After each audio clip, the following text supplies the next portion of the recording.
안녕하세요. 사연 읽어주는 남녀입니다. 제가 오늘 가지고 온 이 그림 속 발랄해 보이는 여자는 시골 아가씨인데요. 이렇게 밝아 보이는 아가씨에게 어떤 사연이 있는 걸까요? 그럼 오늘의 이야기 시작하겠습니다. 그날은 크리스마스 이브였습니다. 수능을 끝내놓고 오랜만에 친구들과 만나 시내에서 떡볶이를 먹고 수다 떠느라 시간 가는 줄도 몰랐죠. 우리 교회 갈래? 갑자기 무슨 교회? 너희 엄마 절에 다니잖아. 평소에는 절에 가는데 요즘 이웃 아줌마 따라 일요일엔 교회 가. 삼수하는 오빠 대학 좀 제발 붙으라고 같이 기도해준대. 오늘 오면 교회에서 도너츠도 주고 선물도 주고 그런다고 하더라. 맞다. 너희 오빠도 이번에 시험 봤지? 어때? 어떻긴 뭐가 어때? 수능 보기 전날도 친구들하고 술 마시다가 새벽에 들어왔는데 뭐 할 일도 없는데 가보자. 혹시 알아? 괜찮은 교회 오빠 만날지. 그래 가보자. 다들 낄낄거리며 혹시나 하는 마음에 크리스마스에 교회로 향했습니다. 그러나 이미 잘생긴 교회 오빠들은 모두 서울로 갔고 교회 안엔 할머니 할아버지만 가득했죠. 그래도 뭐 크리스마스라서 그런지 반짝이는 트리가 마음을 참 따뜻하게 해주더군요. 잘 알지는 못해도 왠지 성스러운 분위기에 압도되었고 우리는 전부 조용히 앉아 신에게 손을 빌었죠. 전 돈 많은 남자 만나서 강남에 아파트 3개 해주세요. 우리 오빠 제발 이번엔 붙어서 엄마 짜증 좀 그만내게 해주세요. 우리 아빠 엄마 건강하게 해주세요. 수정이 우리랑 소원 수준이 다르네. 하긴 얘는 뭐 소원 필요 없잖아. 그래, 넌 부모님 건강을 비는 게 맞겠다. 남들 1년에 한 번 먹을까봐 일가는 한우고기 지겹게 먹지. 대학은 이미 수시로 붙어서 서울로 갈 거지. 이제 대학 가서 서울 남자만 만나면 땡이네. 저는 이미 수시로 서울에 있는 대학의 합격 통지서를 받았습니다. 이런 깡식으로 해서 온갖 대회에 출전하고 글로벌 봉사활동까지 누구보다 학생부에서도 자신 있었던 건 다 부모님의 든든한 지원 덕분이었거든요. 예, 맞습니다. 한우도 매일 먹어서 이젠 지겨요. 너무 고소하고 부드러워서 가끔은 질긴 수입고기를 찾을 때도 있다고 하면 재수없다고 아이들이 놀리죠. 그렇게 부자냐고요?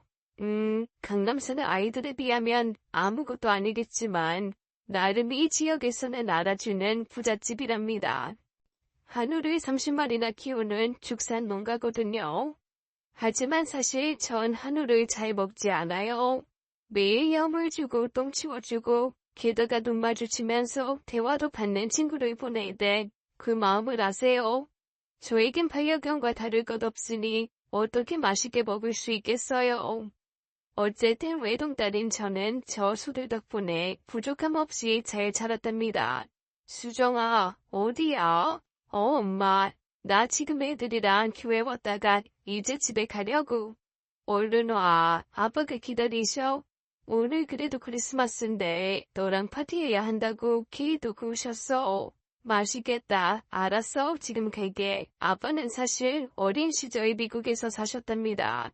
할아버지 할머니 사업이 망하고 나서 아빠를 미국의 고모집에 잠시 보냈었고 고등학교 때 돌아왔다고 하더군요. 미국 집에서는 빵을 굽는 일이 많아서 아빠도 그때 빵 굽는 걸 배웠는지 가끔 저에게도 빵과 케이크를 구워주십니다. 그뿐인가요? 영어도 잘하셔서 저뿐 아니라 제 친구들은 아빠에게 영어를 배우기도 했거든요. 시골에서는 나름 엘리트 아저씨로 통한답니다. 게다가 최고의 딸바보 아저씨. 남들은 서울에 있는 대학에 간다고 하면 다들 좋아하는데 아빠는 그냥 지방에 가까운 대학에 가지 뭐하러 그 멀리까지 가냐고 하실 정도로 저와 떨어져 사는 걸 아주 힘들어 하시죠? 벌써부터 우울하시다네요. 함께 보내는 마지막 크리스마스라고 파티를 준비하신 모양입니다. 유난히 추워서 나는 꽝꽝 얼어 있었어요. 어두운 시골길은 가로등도 제대로 없어서 길에 익숙한 사람들이나 밤에 다니죠. 전화해 수정아. 다음 주에 서울 같이 가. 응, 그래. 조심해서 가. 친구 친아랑 인사를 하고 둑을 지나서 집으로 향하던 그때 갑자기 뭐가 멀리서 쿵하는 소리가 들렸습니다. 아마도 지나가던 고양이나 들짐승이 얼음을 밟아 얼어있던 얼음이 깨진 것 같았어요. 하지만 그러기에는 소리가 너무 컸고 뭔가 느낌이 이상했죠. 저는 얼른 뛰어갔습니다. 그런데 그곳에 할머니 한 분이 쓰러져 계신 거예요. 할머니 괜찮으세요? 그런데 아무 대답이 없으셨습니다. 저는 놀라서 살짝 할머니를 흔들었죠. 할머니, 정신 좀 차려보세요. 저는 그 순간 놀라서 어떻게 해야 할지 몰랐지만 일단 119에 연락을 했습니다. 그리고는 119가 도착할 때까지 학교에서 배웠던 심폐소생술을 시작했죠. 할머니 가슴에 제 두 손을 얹고 힘차게 펌프질을 하듯 숫자를 세면서 심폐소생술을 했습니다. 이렇게 하면 TV처럼 금방 깨어날 줄 알았는데 할머니는 여전히 의식이 없었죠. 그래, 멈추면 안 된다고 했어. 하나, 둘, 셋, 넷. 저는 멈추지 않고 계속 심장을 자극했고 제 온몸은 땀으로 뒤덮였습니다. 제발 살려주세요. 하나님, 저 오늘 교회 갔잖아요. 네. 너무 다급했는지 사람의 생명 앞에 저는 두려워졌고 결국 한 번도 외쳐본 적 없던 하나님까지 부르며 최선을 다해서 할머니를 살리려 했습니다. 그때 119가 도착을 했습니다. 보호자세요? 아니요. 그냥 지나가다 발견한 사람입니다. 그래요? 숨 좀 가라앉히고 일단 병원으로 함께 가시죠. 저는 거부할 수도 없이 그 차에 올라탔고 할머니의 보호자가 되었죠. 병원에 도착하고 나서 할머니는 눈을 뜨셨습니다. 그리고 제 얼굴을 보시더군요. 고마워요. 날 살려준 학생이구만. 다행이에요, 할머니. 살아나셔서. 저도 모르게 눈물이 났고 그런 저의 손을 꼭 잡아주셨습니다. 의사 선생님 말로는 제가 응급조치를 잘해서 할머니가 살 수 있었다며 칭찬을 하시더군요. 잠시 후 할머니의 가족들이 왔고 저에게 연신 고맙다면서 인사드렸습니다. 저는 뿌듯함과 쑥스러움으로 어쩔 줄 몰라 했고 가족들이 할머니와 이야기를 나누는 동안 몰래 집으로 돌아왔어요. 뿌듯함도 잠시 그날 이후 대학에 들어갈 준비에 들떠있던 저는 그 일은 까맣게 잊어버렸죠. 저는 드디어 08학번 새내기로 서울에서 대학 생활을 시작했습니다. 아무리 귀한 막내딸이라고 해도 막상 서울로 올라와 보니 저는 진짜 시골 사람 그 자체였죠. 앞트임했구나. 어디서 했어? 서초동 사거리에 거기가 제일 낫다던데 거기 예약 잡기가 너무 어려워. 그래서 그냥 엄마 친구가 소개해준 성형외과로 잡았어. 난 간단하게 찝으면 되니까. 연예인들이나 하는 줄 알았던 성형수술에 대해서 아무렇지도 않게 이야기를 나누고 있었고 어떤 수업보다 그들의 대화는 진지했죠. 그뿐인가요? 어쩜 그렇게 날씬하고 예쁜지 키도 작고 얼굴도 평면적인 저는 그 아이들을 보며 자괴감이 들기 시작했습니다. 왜? 우리 수정이가 얼마나 귀여운데. 성형 미인은 남자들이 안 좋아해. 우리 엄마의 세상 굴좀 모르는 소리입니다. 성형 괴물이라는 건 옛말이고 요즘 성형 의술은 세계적으로 최고 수준이라 다들 감쪽같이 예뻤어요. 상대방에 대한 예의야. 못생긴 얼굴 계속 봐야 할 상대방 생각을 해야지. 저는 정말 예의 없는 사람이라고 느껴졌습니다.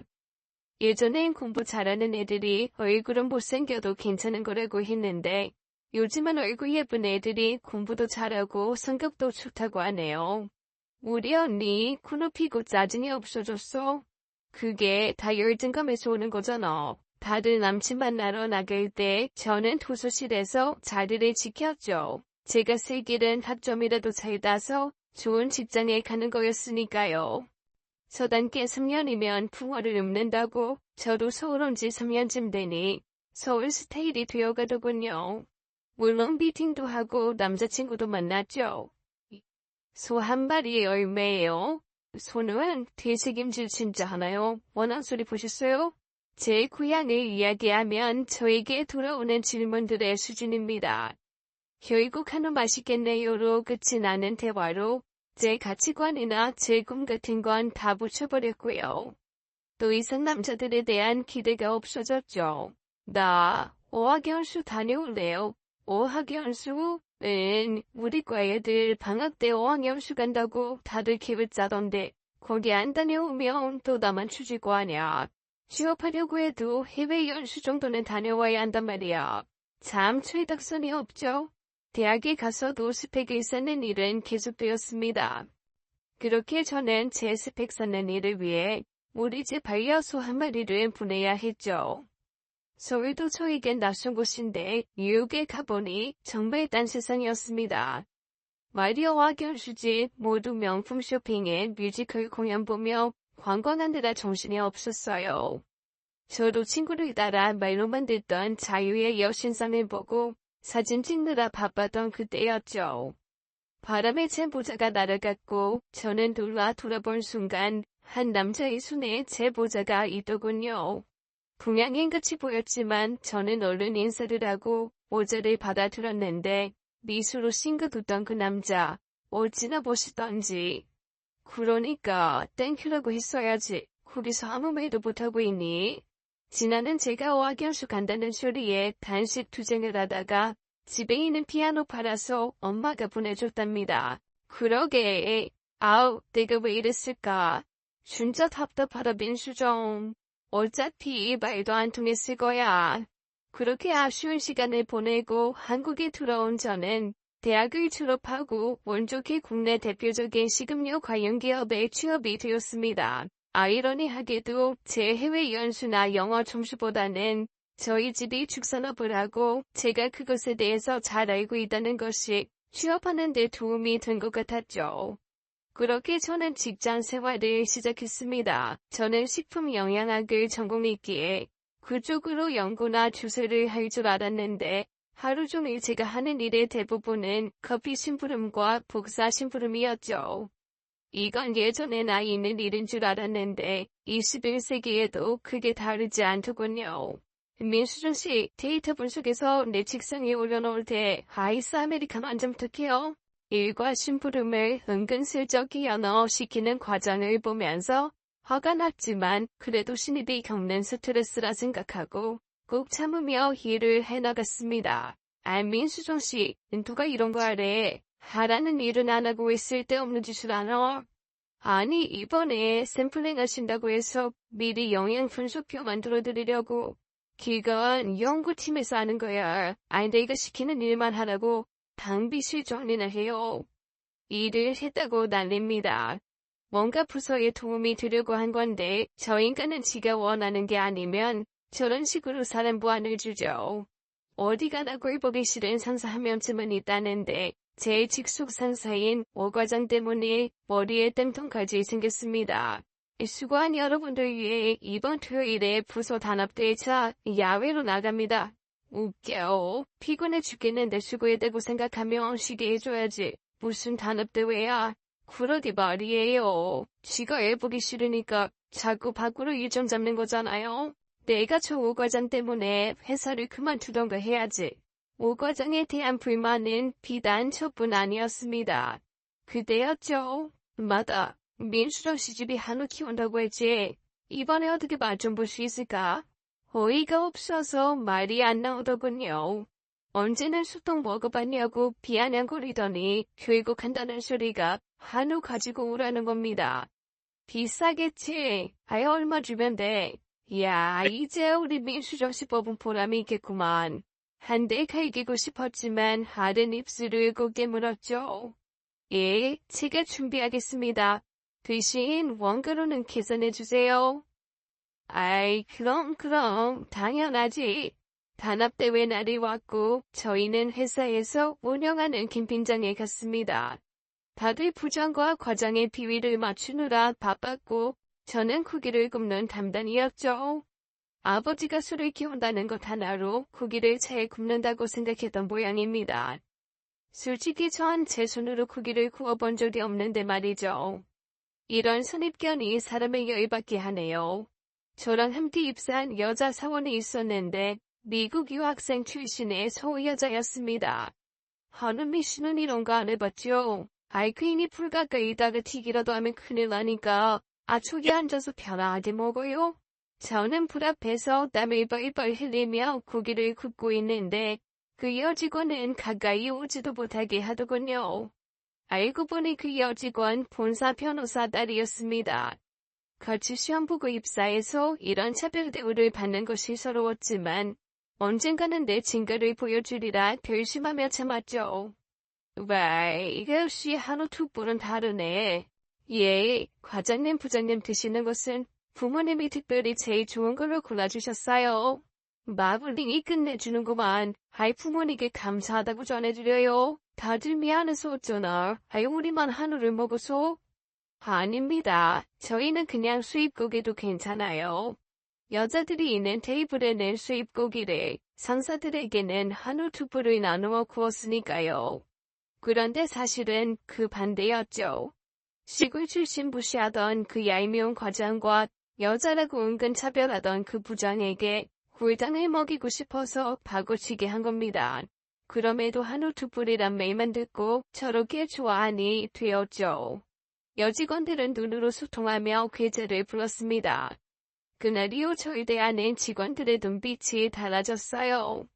과장은 과장대로 제대로 한우 툭불 값을 했고 여직원은 여직원대로 저의 행동에 통쾌하다며 대동단결한 거죠. 맨수정씨 덕분에 내가 속이 다 시원해. 어쩜 그런 생각을 다 했을까. 진짜 사이다야. 고마워요. 그러게요. 국이 진짜 맛있더라. 그런 고기 먹고 커서 그런가 수정씨 피부 너무 좋아. 피부만 좋은가. 단백질 섭취가 좋아서 몸에 탄력이 있잖아. 따로 운동하나. 살다가 별 이야기를 다 들어봅니다. 한우 툭불의 효과는 대단하더군요. 그러던 어느 날입니다. 저희 회사에서 맡고 있는 백화점 식품파트에 나갈 제품 조사차, 저는 파견 근무를 나가게 되었습니다. 이봐, 이걸 콕이라고 가지고 와. 세상 고모도 이거보단 안 즐기겠다. 죄송합니다, 수님. 근데 분명 저희가 요구라고 말씀드렸는데요. 그럼 요구는 즐겨도 돼. 직원 한 명이 쩔쩔매고 있었고 상대는 깐깐하게 생긴 50대 후반의 여사님이었죠.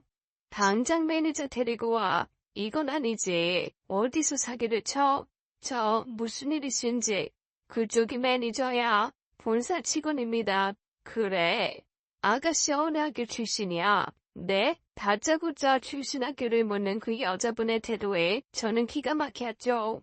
그건 왜 궁금해서 그래. 도대체 거기는 직원들을 어떤 수준으로 뽑길래 이따위로 고기를 패고 있나 해서 고기에 문제가 있으신가요? 이게 고기니? 너 한번 씹어봐. 그리고는 고기 한 점을 제 앞으로 던지더군요.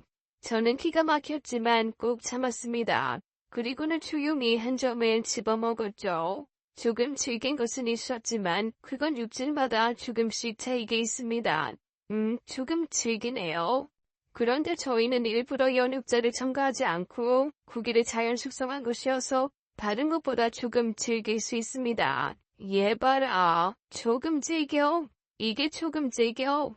이가 나갈 뻔했는데 소리를 지르는 그 여자 손님은 급기야 고기를 제 얼굴에 던졌어요. 저는 도저히 참을 수가 없더군요. 손님, 그렇다고 이런 식으로 행동하시면 안 되죠. 허이, 또 꼴에 자존심은 있나 보네. 그리고 반말하지 말아주십시오. 그럼 뭐 너한테 꼬박꼬박 존칭이라도 쓸까. 제일 못했다고 사과를 해도 지금 퇴가마이가 하는 판국에 이 싸가지 없는 기집애. 정말 개들까지 가더군요. 여보세요, 손님, 말 조심하세요. 뭐, 분명 직원들이 요구라 조금 질기다고 말씀드렸고 제가 먹어봐도 안심 수준은 아니어도 일반 KBS와 비교해도 나쁘지 않습니다. 취향이 안 맞으시면 함부로 요청하시면 되지. 이런 식으로 행패를 부리시는 건 아니죠. 행패. 야, 여기 수준이 이 모양이구나. 너 이름이 뭐야? 내가 누군 줄 알아? 저희 고기 사서 거의 다 드시고 구운 거 한쪽 가지고 오셔서 다른 분들에게 피해 주신 사람이죠. 제가 생각해도 전 서울 사람이 다 되었습니다. 또박또박 매일 대답하는 거며 흥분하지 않고 상대방에게 내 의사 표현하는 것도 딱 서울 사람이었으니까요. 너 안 되겠다. 너 이름이 야기해. 너 같은 건 혼이나 봐야 해.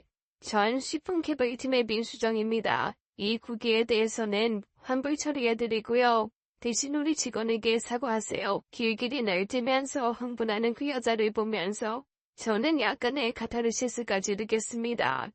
그런데 그날 저의 카타르시스가 곧 엄청난 파장으로 다가올 거라고는 예상하지 못했죠. 그 진상국에겐 회사에 전화를 했고 저는 부장님께 불려갔어요. 그래, 아유 어떤 상황인 줄 아는데 그래도 민수정씨 개인이 아니라 회사를 대표한다고 생각을 해야지. 무조건 사과하세요. 하지만 그쪽 분이 말도 안 되는 억지를 쓰고 저희 담당 직원한테 막말을 했습니다. 그게 우리의 숙명이야. 괜히 우리 식품에서 벌레가 나왔다, 뭐 상했다. 이런 이야기 거짓이라도 밝혀줘도 기업 이미지는 타격이 커. 우리는 바보라서 참는 줄 알아. 어쨌든 민수정씨 사과를 받지 않으면 신문세에 전부 이야기하겠다고. 협박이 보통이 아니야. 사장님 아시면 큰일 난다고. 저는 하는 수 없이 그 고객을 찾아가 무릎을 꿇고 사과를 했습니다. 물론 한우 고기 세트까지 선물로 들고서요. 공주보다 더 귀하게 키우셨던 부모님 생각이 나서 돌아오는 내내 눈물이 났죠. 지하철에서 서럽게 울고 있던 저에게 한 남자가 손수건을 주더군요. 엉겁결을 받아놓고 제 눈이 커졌습니다. 바로 뉴욕에서 제 모자를 잡아준 그 남자였으니까요. 말도 나오지 않더군요. 맞죠? 뉴욕 자유의 신상. 그렇게 그 남자와 다시 만나게 될 줄은 정말 몰랐으니까요. 그 남자는 그 당시 박사과정을 밟는 중이었고 지금은 박사과정이 끝나 한국으로 돌아왔답니다. 타이밍이 좋았던 걸까요? 어떻게 여기서 이렇게 만나게 되네요? 그러니까요. 그때 한국 분인 줄 모르고 어버버 하다가 인사도 못하고 이것도 인연인데 혹시 식사는 하셨어요? 네? 저녁 다 됐는데 약속이 취소돼서 혼자 먹어야 하거든요. 저 실례가 안 된다면 식사라도 같이 하고 싶은데 어떠신가요? 우울했던 저는 그날 바로 그 남자와 저녁을 같이 했고 그 남자와 많은 이야기를 나누며 그 진상 아줌마한테 받은 우유감에 조금만 풀 수 있었습니다. 이 남자는 10년 전까지만 해도 잘 나가는 중소기업 사장의 아들로 지원을 받으며 유학 생활을 했지만 아버지의 사업이 부도가 나고 그 충격으로 아버지가 돌아가시면서 박사과정을 못 끝낼 상황이 되었다고 합니다. 저를 만난 그날 괴로운 마음에 자유의 여신상이 있는 허드슨 강변에 나온 것이었대요. 그러나 우연히 알게 된 독지가의 도움으로 박사과정을 끝냈고 연구원으로 한국에 들어오게 된 거죠. 이 죽으라는 법은 없는 모양입니다. 전혀 알지 못하는 제게 그런 큰 도움을 주신 분이 있어서 지금 제가 이렇게 수정씨와 만나고 있나 봅니다. 그렇게 수술 같은 인연은 이어졌고 우리 둘은 연인 관계로 발전을 했죠. 지옥고 철도 안 들었네. 그래도 옳고 그런 거 분간할 줄 알고 책임감은 있는 애야. 예, 잘 알고 있습니다. 그렇게 인삼주의 한우고기를 한 상 대접받고 돌아왔습니다. 난 어머니 언제 만날 수 있어요? 나중에. 왜? 나 마음에 안 들어 하실 것 같아서? 그런 거 아니고 엄마는 아직도 당신이 예전에 사장 사모님이라고 착각을 하셨어? 타인에 대한 배려가 없으셔? 그러시겠지. 잘 사시다 하루아침에 그렇게 되시고 남편도 돌아가시고 나 같아도 충격이 너무 클 것 같아. 이해해줘서 고맙다. 내가 때가 되면 엄마한테 소리할게. 그래, 나 생각보다 많은 사람들 만났었잖아. 얼마나 진상고객들이 많았는데 웬만한 건 다 견디고 참을 수 있으니 너무 걱정하지 마. 그렇게 상우 씨를 다독이고 저는 어머니를 만날 날을 기대하고 있었습니다. 그렇게 시간은 흘러갔고 저는 그 사람과 만난 지 2년이 넘어갔죠. 나 결혼하고 싶어. 이건 서울 아가씨 스타일은 아니겠죠? 그런데 더는 기다리기 싫었습니다. 조금만 더 기다려줘. 난 네가 번 돈으로 당신과 살지 마련하고 싶어. 그때 정식으로 프로포즈 할 거야. 남들은 여자 쪽에서 집을 해준다고 하면 월급 받는다는데 이 사람은 정말 고지식의 수준을 넘어섰습니다. 어쩜 이런 면이 제가 좋아했는지도 모르지만요. 결국 그렇게 시간은 다시 흘렀고 드디어 전 프로포즈를 받았습니다. 그 사람을 만난 지 꼭 3년 만이었죠. 어머니가 널 만나고 싶다셔. 드디어 어머님을 뵐 수 있다는 생각에 저는 새벽부터 설레고 다녔죠. 강남에서 제일 잘 나간다던 메이크업샵에 가서 풀 메이크업도 하고 옷과 머리까지 할 수 있는 만큼 예쁘게 했어요. 그리고 꽃과 과일을 사가지고 어머님을 뵈러 갔습니다. 엄마, 저희 왔어요. 처음 뵙겠습니다. 인수정이라고 합니다. 정중하게 허리를 숙여 인사를 하고 난 후 어머니를 본 저는 놀라 손에 든 꽃을 놓치고 말았습니다. 그때 그 진상 손님이었죠. 제게 무릎까지 꿇고 사과를 요구했던 바로 그 여자. 전 기가 막혀 말이 안 나오더군요. 그런데 그쪽은 저를 기억하지 못하는 것 같았습니다. 그래, 집에서 소를 키운다고? 다짜고짜 처음 듣는 말이었습니다. 예, 한우 농장 하세요? 누가 너한테 물어봤니? 예, 한우를 키우십니다. 그럼 한우겠지. 한국에서 설마 수입수 키우겠어? 저는 입이 떨어지지 않았고 제가 돌고 있다고 생각했는지 그 사람이 물을 갖다 주더군요. 어떻게 이 사람의 어머니가 이 여자이게요? 조금도 상상해본 일이 없고 지금도 전혀 매치가 되지 않는 보좌관입니다. 우리 애가 좋다고 해서 만나보자고 하긴 했는데 뭐 결정난 건 없으니까. 아이 어머니도 왜 그러세요? 왜 저랑 이야기 다 끝내시고. 우리 아들 박사고 교수예요. 지금도 여기저기 국회의원이니 의사니 변호사니 선자리가 줄을 서는데 도대체 뭘 보고 그러나 내가 궁금해서 말이야. 아이 예. 아이 참 어머니 이러시지 않기로 해놓고 저 수정씨 좋아하고 결혼할 겁니다. 단호한 아들의 말이 약간 수그러진 듯 했습니다. 이게 서로 수준이 맞아야 부부지간에도 잘 사는 거예요. 섭섭하게 들릴지는 모르겠지만 난 합리적이고 교양 있고 나하고도 말통하는 그런 며느리를 원해요. 그래야 가정도 편하고 나중에 얘가 뭐래도 함께 나설 수 있는 사람. 그게 아내의 역할이니까. 한바탕 일장 연설을 하는 어머니의 목소리가 귀에 윙윙 울렸고 저는 이 자리를 박차고 나가야 하는 게 아닐까 몇 번 망설였습니다. 그러나 그 자리에서 차마 어머니와의 악연을 꺼낼 수 없었죠. 그 이야기를 꺼내는 순간 이 사람과 끝날 것 같았거든요. 그런데 그때였습니다. 잠깐만, 나 본 적 있지? 올 것이 왔더군요. 그래 맞아. 그 백화점 그 싸가지 너 맞지? 상우 씨는 무슨 소린가? 저와 어머니를 번갈아 보았고 저는 더 이상 모른 척하고 있을 수 없었습니다. 예. 안녕하셨어요. 저 그때 배웠던 식품 소송 받습니다. 그래 어쩐지 얼굴이 있다 했어. 그 싸가지 없는 말 두면은 비치며 저는 더 이상 그 자리에 있기 힘들었습니다. 일부러 우리 아들 꼬신 거야? 나한테 복수하려고? 아니요, 그런 거 아닙니다, 어머니. 어머니 같은 소리 하고 있네. 일제 보니 그때 기고만장해서 잘난 척한 게 겨우 수장사하는 집 딸이어서 그렇게 하노니 뭐니 한 거야. 그때 일은 정말 죄송했습니다. 기막혀.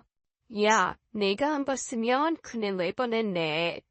이 도대체 무슨 일인데 이러세요, 어머니? 너 그때 남아트에서 모욕당한 거 이야기 들었지? 걔가 바로 얘야. 눈을 치켜두고 소리 지르고 사람들 앞에서 망신 준 거. 죄가 언제 그랬다고? 저거 봐라 거짓말하는 거. 절대 안 돼. 제가 어떠는 줄 아니? 내가 세상에 그렇게 가정교육 못 받은 애는 세다 처음이야. 네가 속은 거야. 당연히 펄쩍대는 어머니 앞에 상우 씨는 도대체 무슨 일이 있었던 거냐고 물었고 저는 억울함에 그날 전철에서 울고 있던 이유가 바로 어머님 때문이라고 이야기했습니다. 하지만 이미 제 마음속엔 어머님과는 한 가족이 될 수 없다는 생각을 했죠. 어머니한테 들었어? 내가 우리 어머니 잘 알아. 어떤 사람인지. 힘들겠지만 나 하나 보고 그냥 따라주면 안 돼? 상우 씨는 그렇게 이야기했지만 저는 정말 자신이 없었습니다. 무엇보다 우리 부모님이 아시면 누구보다 막을 테니까요. 그렇게 저는 상우 씨에게 결별을 통보했습니다. 저도 많이 괴로웠죠. 3년을 만났던 사람이고 누구보다 저에겐 첫사랑이었으니까요. 그렇게 일주일이 지나고 저는 오랜만에 집으로 내려갔습니다. 그런데 바로 거기에 상우 씨가 있는 거예요. 부모님 앞에 무릎을 꿇고 눈물을 흘리고 있더군요. 저는 너무 놀랐습니다. 죄송합니다. 제 어머니가 수정에게 한 행동에 대해 제가 사죄드리겠습니다. 그 모습에 엄마는 어쩔 줄 몰라 했고 아빠는 저에게 말씀을 하시더군요. 저러기까지 와서 사과를 하는구나. 그렇다고 아빠가 그 사과를 받아들였다는 게 아니야. 감히 우리 딸한테 막말을 하는 사돈이라면 나도 받아들이기 힘들다. 하지만 본인의 의사와는 관계없이 어머니의 행동으로 사랑하는 사람을 잃어야 하는 사람의 심정도 딱하구나. 네가 저 사람을 정말 믿고 평생을 갈 수 있다면 이 아빠랑 엄마는 네 뜻을 존중할게. 언젠가는 네 진심을 알고 상우 어머니도 바뀌지 않겠니? 아빠의 말씀에 저는 그날 상우 씨를 다시 받아들이기로 했습니다. 무엇보다 어머니 때문에 가장 힘들 사람은 상우 씨였으니까요. 내가 꼭 당신 지켜줄게. 우리 엄마 그냥 아픈 사람이라고 생각하고 한 번만 봐줘. 상우 씨는 결혼을 반대하면 어머니와 연을 끊겠다고 협박을 했고 결국 상우 씨가 힘들 때 무조건적으로 도와주었던 지인의 설득으로 저희는 결혼을 하게 되었습니다. 어머니가 그분 말을 잘 들으셔. 그분도 네 박사 끝낸 거니까. 그분이 누군지 모르겠지만 어머니 잡는 사람이 따로 있다니 괜히 고맙더군요. 그렇게 결혼식 준비가 시작이 되었고 저희 부모님은 상견례를 위해 서울로 올라오셨죠. 정말 조심스럽고 힘든 상황이었지만 한 번은 겪어야 했으니까요. 그런데 만나자마자 저희 길을 걷기 위해 애를 쓰시더군요. 이게 도대체 무슨 냄새야? 아니 이런 인류 호텔에서 소독 냄새가 나네. 이 호텔 청소는 제대로 하는 거야. 일부러 우리 부모님 들으라고 하신 건지 시어머님의 진상짓은 다시 시작되었습니다. 아이고, 나름 저희가 빡빡 씻고 온다고 하는데 아직도 냄새가 나는 모양입니다. 아가씨 미안해요. 우리 때문이에요. 우리가 소를 키우거든요. 아빠는 아무렇지 않게 곤란해하는 여직원을 달래 내보냈고 아빠의 소리에 시어머니도 별 말을 못하더군요. 그건 시작에 불과했습니다. 사사건건 서빙하는 직원에게 시비를 걸었고 갑질을 해댔습니다. 그때마다 민망해하는 아버지와 어머니는 분위기를 바꿔가며 수습을 하셨고 상우 씨 또한 그런 엄마가 못마땅한 듯 표정이 좋지 않더군요. 요즘도 시골에는 화장실이 집 밖에 있나요? 예, 아닙니다. 시골도 다 수세식이고 집안에 화장실이 있습니다. 그래요. 예전에 한번 갔다가 얼마나 놀랐는지 그 길로 돌아온 적이 있거든요. 우리 상우는 한 번도 그런 걸 본 적이 없어서 수전시내 집 너무 좋아요. 공기도 좋고 뒤에 산도 있고 마음이 아주 편안해진다니까요. 한번 오십시오. 제가 잘 모시겠습니다. 하긴 시골 가면 그 가마솥에 장작 피고 그렇게 밥하니 밥맛은 좋더군요. 하하하. 그 밥이 맛있긴 한데 요즘은 시골도 다 압력솥으로 밥을 해먹죠. 아버지는 모든 이야기를 유머로 받아주셨지만 저는 어머님의 고약한 심보가 눈에 보였습니다. 어떻게든 우위를 점하고 싶었던 거죠. 엄마는 속이 상한 듯 앞에 있는 음식만 드시고 계셨죠. 그래서 우리 아이들 살 집은 어떻게 하실 건가요? 우리 애가 워낙 책을 많이 읽는 애라 서재는 따로 있어야 할 것 같고 나중에 아기가 태어날 걸 생각해서라도 방이 4개는 있어야겠네요. 4개요? 서재랑 일드스방, 아기방까지 3개면 되지 않을까요? 제 방은요? 애들하고 같이 쓰라고 하는 건가요? 그 소리에 다들 아무 말도 못했습니다. 그날 그렇게 서먹하고 이상한 상견례는 끝이 나고 저는 머리가 복잡했습니다. 그저마 엄마한테는 내가 다 알아서 말씀드릴 테니까 나 다른 건 몰라도 어머니랑 같이 사는 걸 죽어도 못해. 나도 그럴 생각은 없지만, 아이 뭘 그렇게까지 극단적으로 이야기를 하는데, 그 말에 남친은 기분이 상한 듯 했습니다. 그래도 내 어머니야, 이 죽어도 못 산다는 건 좀 심하잖아. 제가 말을 실수하긴 했지만 정말 전수 막혀서 못 사니까요. 그 이후 며칠을 우린 연락이 없었습니다. 그리고 며칠 후 퇴근을 하고 앞에 서 있는 남친을 보았죠. 미안해. 내가 좀 엉졸했지. 이 생각이 많아서 그랬어. 왜 엄마 힘든 사람인 거 알면서도 당신이 그렇게 말하니까 기분이 좋지는 않더라고. 나도 미안해. 말이 심했어. 엄마하고 이야기했어. 엄마는 같이 살지 않기로 했고 그냥 작은 아파트 내가 구할 거야. 당분간은 전세로 살다 돈 모아지는 대로 그때 집 사는 걸로 하자. 아빠가 도와주신댔어. 괜히 대출금이자 아깝잖아. 에이 그래도 아버님한테 손 벌리기 싫어. 내가 그랬잖아. 내가 너 책임진다고. 뭐 우리 아빠는 부모 아닌가. 나중에 힘들면 그때. 에이 지금은 아니야. 어쩜 이렇게 어머니랑 다를까요? 제가 어머님 보고 결혼하는 건 아니니까 이 정도 남자라면 믿어도 되겠다 다시 한번 느꼈죠. 그렇게 결혼식을 올렸습니다. 어머니는 내는 못마땅해 보였는데 그 이유가 참 우습더군요. 다들 얼굴이 왜 그렇게 검은 건지 아주 결혼식장이 우중충하더구나. 그뿐이 아닙니다. 드레스를 도대체 어디서 한 거야? 어쩜 이렇게 촌스러운지 내가 그렇게 전담동에 가서 하라고 했는데 이래서 수준이 맞아야 하는 거라고 그렇게 이야기했는데 어머니는 매일금마다 시골시골해대며 우리 집이 촌스러워서 다인들이 우습게 볼 것 같다고 하셨죠. 결혼식은 그렇게 끝이 났고 저희는 신혼여행을 다녀왔습니다. 그때부터 어머님의 말도 안 되는 허세는 점점 심해졌죠. 너 그 넥타이 이번에 예단으로 받은 거니? 예, 왜요?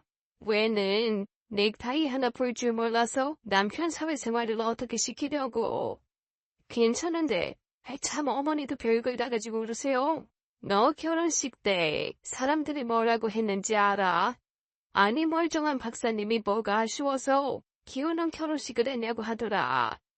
방에서 옷을 갈아입으면서 전 그 소리를 들었습니다. 기가 막혔죠. 기가 막힌 일은 더 있었습니다. 어머님 방에 올려져 있는 공과금 용지를 보니 몇 달씩 영체를 해서 그 단수 단전을 한다는 경고장이더군요.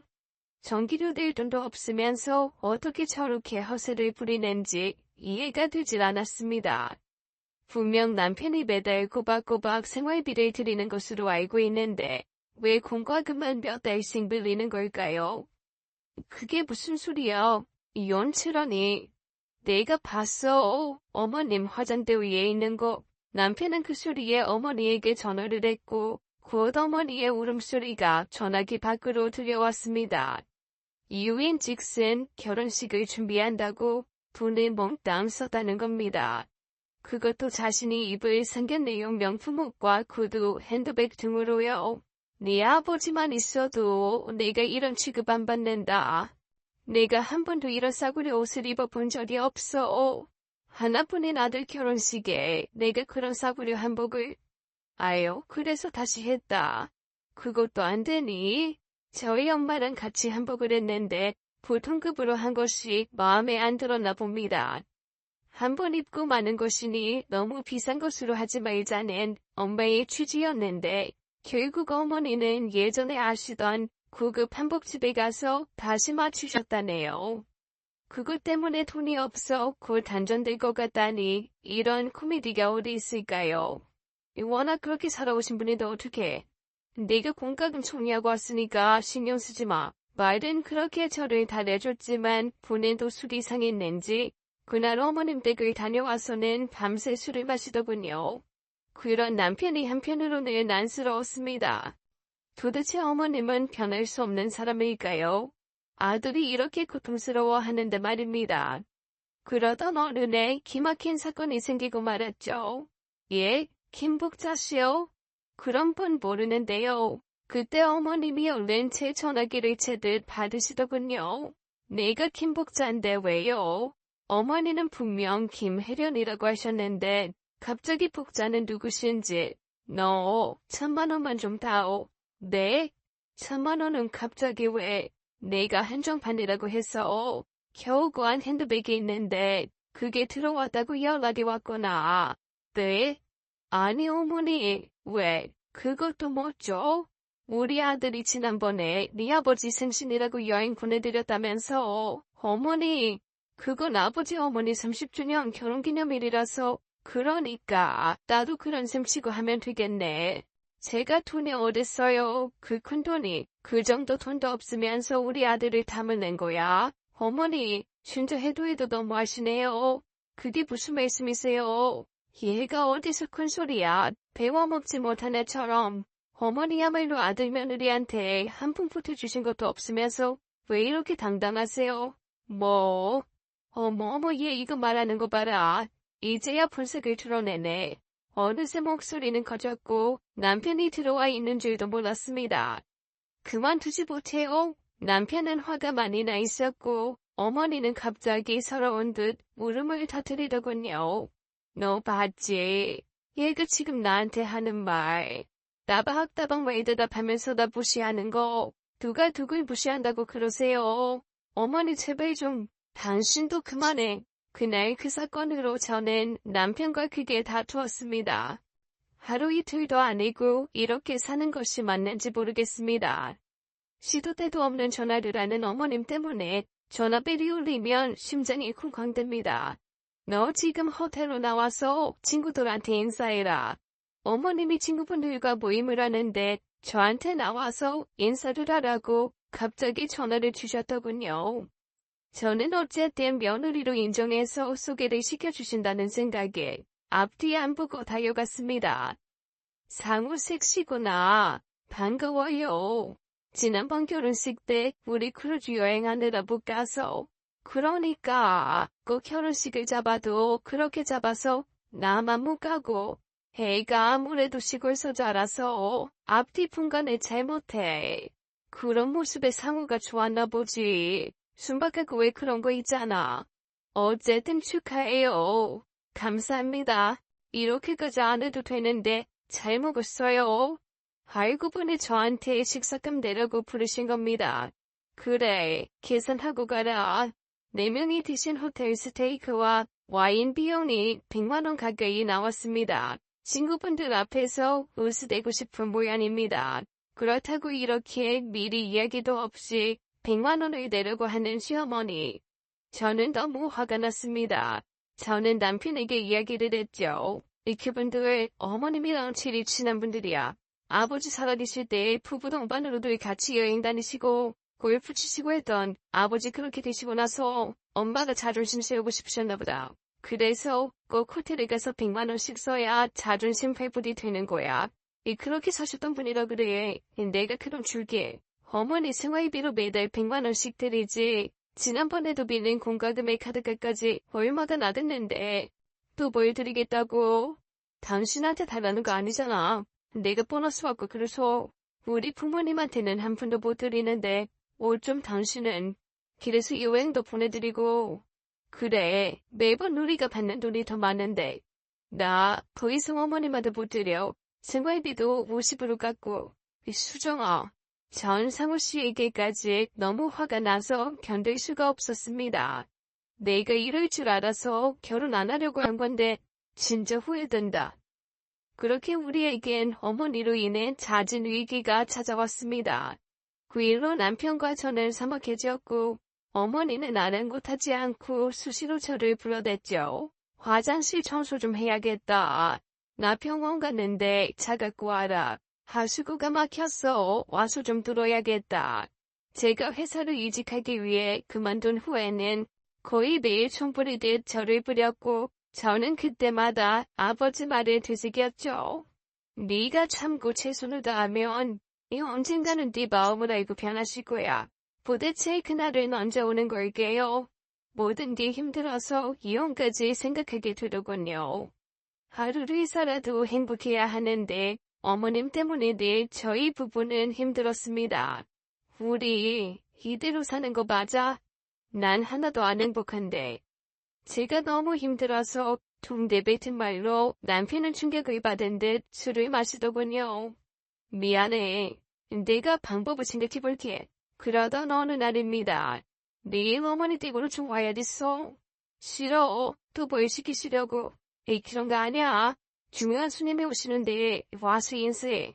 그분은 시아버지가 사업을 할 때도 도움을 주셨던 분이고 남편의 학자금도 대신 내주신 바로 그분이라고 하더군요. 시어머니께 가고 싶진 않았지만 그분만큼은 꼭 뵈야 한다고 해서 저는 어머님 댁으로 갔습니다. 해외에 계시느라 저희 결혼식도 못 왔었는데 이번에 잠시 나오셨다면서 남편도 매우 상기된 표정이었습니다. 어떤 분이길래 연관도 없는 사람들에게 대가 없이 도움을 주는 걸까요? 저렇게 자기밖에 모르는 어머님한테 뭐하러 도움을 준 건지 이해가 되지도 않았고요. 집으로 가니 어머니는 지금까지는 다른 모습으로 부엌에서 음식을 만들고 계셨습니다. 저희 아빠가 특별히 한우를 보내셨더군요. 저녁이 돼서 손님이 오셨습니다. 두 분의 손님이었는데 한 분은 50대의 남자분이었고 한 분은 80대의 할머니셨죠. 예상과는 다른 모습이었습니다. 깨끗했지만 오래 입어 낡은 자켓이나 가죽이 벗겨진 듯한 핸드백이 도저히 돈이 많아 누군가에게 도움을 줄 분으로 보이진 않더군요. 어머니는 지금까지 볼 수 없던 모습을 다시 보이셨습니다. 거의 허리를 굽혀 땅에 닿을 정도로 인사를 했고 남편 또한 근조를 하며 두 모자는 머리를 조아렸어요. 먼 길 오시느라 있으셨습니다. 잘 지냈죠? 예, 저는 두 분 덕분에 잘 살고 있습니다. 이쪽은 제 안사람이에요. 처음 뵙겠습니다. 민수정입니다. 그래, 반가워요. 많이 힘들죠? 하면서 제 손을 꼭 붙들어 주시는데 갑자기 저도 모르게 그동안 쌓인 감정이 올라와 눈물이 나는 걸 꼭 참았습니다.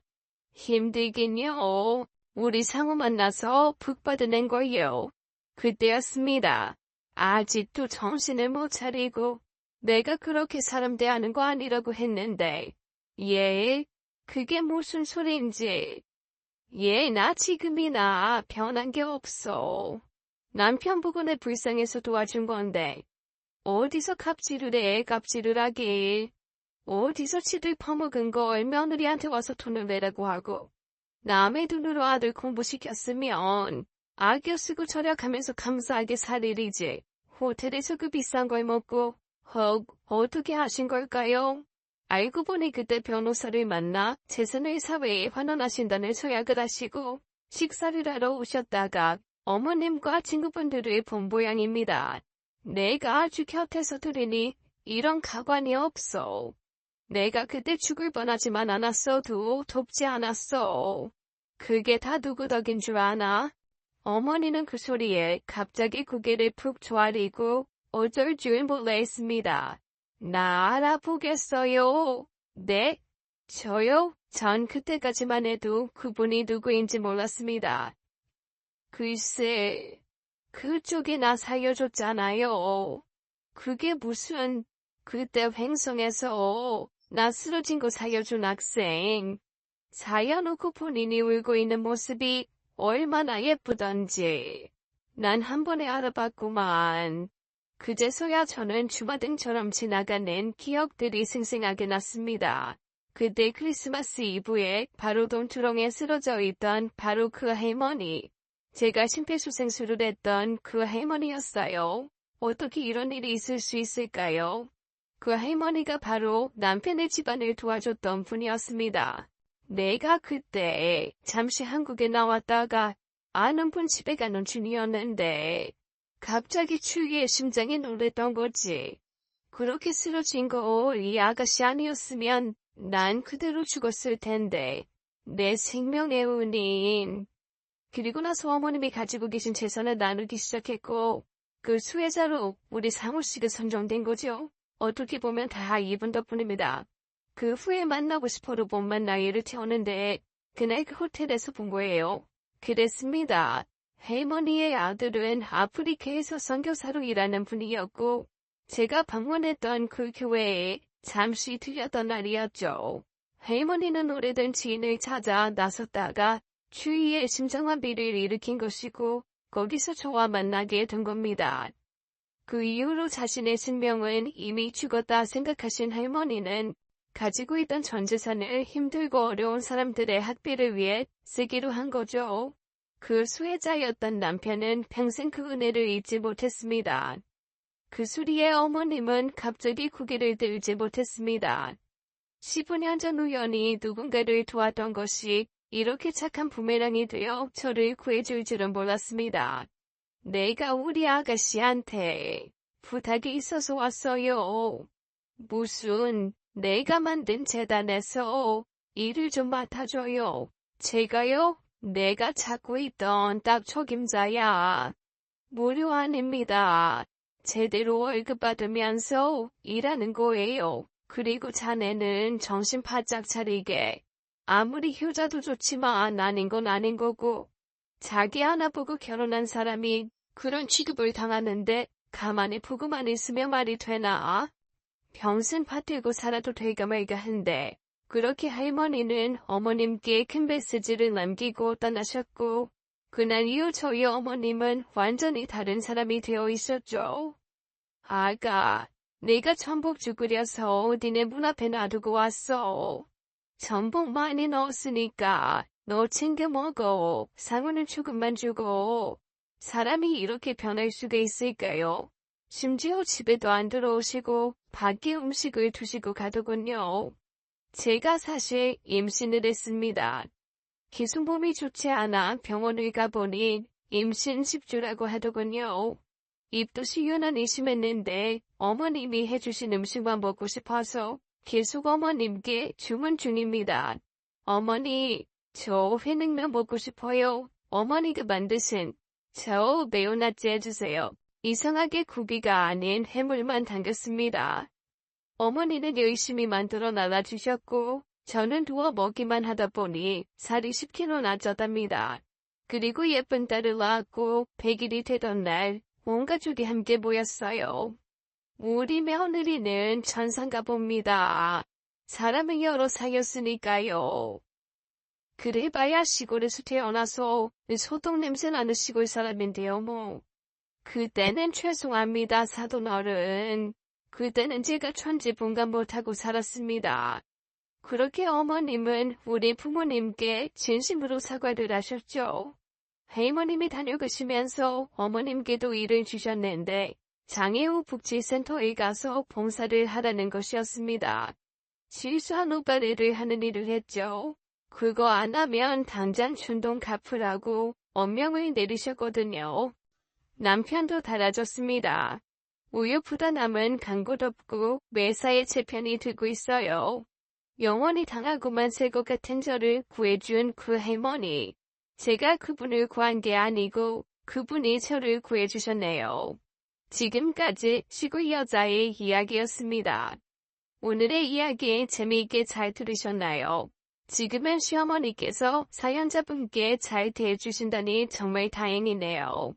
시어머니가 사시는 날 동안 할머니 파워가 계속 지속됐으면 좋겠습니다. 그럼 앞으로도 가족들과 행복하게 사시길 바랄게요. 사연 남녀 이야기 오늘은 여기까지입니다. 저희는 다음 사연으로 돌아올게요.